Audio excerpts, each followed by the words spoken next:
វីដេអូទាំងអស់ហ្នឹងគឺសុទ្ធតែជាការចងចាំនិងការបង្កើតនូវអនុស្សាវរីយ៍មួយដែលយើងអាចបំភ្លេចបានទេដូចក្នុងវីដេអូនេះអញ្ចឹងពួកខ្ញុំធ្វើដំណើរចេញពីភ្នំពេញមក4កន្លែងហើយខ្ញុំធ្វើដំណើរហ្នឹងពីភ្នំពេញទៅខេត្តសៀមរាបដើម្បីទៅលេងម៉ាក់ប៉ាក្មេកខ្ញុំហើយក៏ដូចជារំលឹកនៅអនុស្សាវរីយ៍ក៏ដូចជានាំខ្លួនឯងដើរលេងទៅកាន់កន្លែងស្អាតៗនៅខេត្តសៀមរាបហើយនៅក្នុងវីដេអូមួយនេះដែលចេញដំណើរចាប់ពីម៉ោង4កន្លះព្រឹកហ្នឹងណាគឺពួកខ្ញុំបានចូលមកញ៉ាំអីហើយក៏ដូចជាធ្វើការបត់ដៃបត់ជើងនៅកន្លែងមួយអញ្ចឹងហើយគឺជាកន្លែងថ្មីដែលខ្ញុំទើបតែចូលដែរដោយសារតែទៅហួសមកហួសគឺអត់ដែរបានចូលកន្លែងគាត់ទេសំខាន់រសជាតិគុយទាវរបស់គាត់គឺ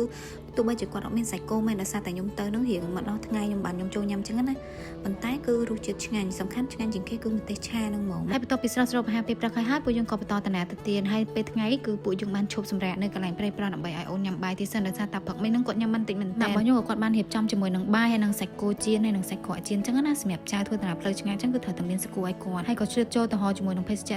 ចឹងណាបើកម្លាំងតកងព្រោះថាតកងរៀងបើកផ្លូវឆ្ងាយដែរដោយសារតែពួកខ្ញុំយូរចេញមកខេត្តម្ដងទេដល់កន្លែងគិតលុយហ្នឹងគឺខ្ញុំងាកឃើញគេគួរនេះមើលទៅគួរឲ្យស្រឡាញ់ហ្មងហើយខ្ញុំបានអាយចឹងណាហើយក៏បានទិញក្រែមជាមួយនឹងភេសជ្ជៈឲ្យកូនតិចទៅព្រោះថាក្រែមត្រជាក់ញ៉ាំពេលខែក្តៅចេះឆ្ងាញ់ហើយជាមួយនឹងអាកាសធាតុក្តៅបែបនេះបងប្អូនកុំភ្លេចមានទាំងហាមានផ្លិតអីតាមខ្លួនផងហើយឥឡូវនេះគឺកូនរបស់ខ្ញុំក៏គាត់គេងលក់ហើយយើងដល់អត់ភ្លេចនោះគឺចង់មកទិញអាកោថ្នោតនៅកំពង់ក្តីក្បាលស្ពាននេះនិយាយថាអាកោហ្នឹងមើលថាថ្មីឆ្ងាញ់ហ្មងហើយបើជួយយើងជីកាត់ហើយយើងអត់ទិញអត់កោទេសំខាន់គឺគាត់លក់អត់ឡើងថ្លៃទេមកប្រអប់10000ដដែលហើយសម្រាប់ទឹកដូងនេះក៏ឆ្ងាញ់ដែរបងប្អូនហើយមេក្តៅចេះទៀតនិយាយថាគ្រឿងទឹកហ្នឹងគឺថាលក់ដាច់មែនតែនហ្មងហើយសំខាន់ពេលមកកុំភ្លេចញ៉ាំជាមួយនឹងដូងត្រជាក់គឺថាឆ្ងាញ់គាត់តែឃើញវងមូបការរំដួលក៏ដឹងថាយើងមកដល់គោលដៅហើយនេះអារម្មណ៍សប្បាយចិត្តមកដល់តែម៉ាគេអីដល់អត់ភ្លេចហ្នឹងគឺមកដល់ហ្នឹងចំពេលថ្ងៃត្រង់ហ្មងនិយាយថាលៀននៅសៀមរាបឆ្ងាញ់ណាស់តែទោះបីជាឆ្ងាញ់មិនក៏ដោយក៏អត់ឆ្ងាញ់ដល់ពេលដែលអង្គុយញ៉ាំអីជាមួយនឹងក្រុមគ្រួសារជុំគ្នាដែរហើយពេលដែលមកដល់ហ្នឹងគឺម៉ាក់ក្មេករបស់ខ្ញុំហ្នឹងគឺគាត់ធ្វើជាមួយនឹងនំបញ្ចុកស្លគ្រីមើលមកទំនងហើយនេះបងប្អូនឥឡូវខ្ញុំកំពុងតែធ្វើការដួសដាក់ចានតិចសម្រាប់ឲ្យកូនបើរបស់ខ្ញុំ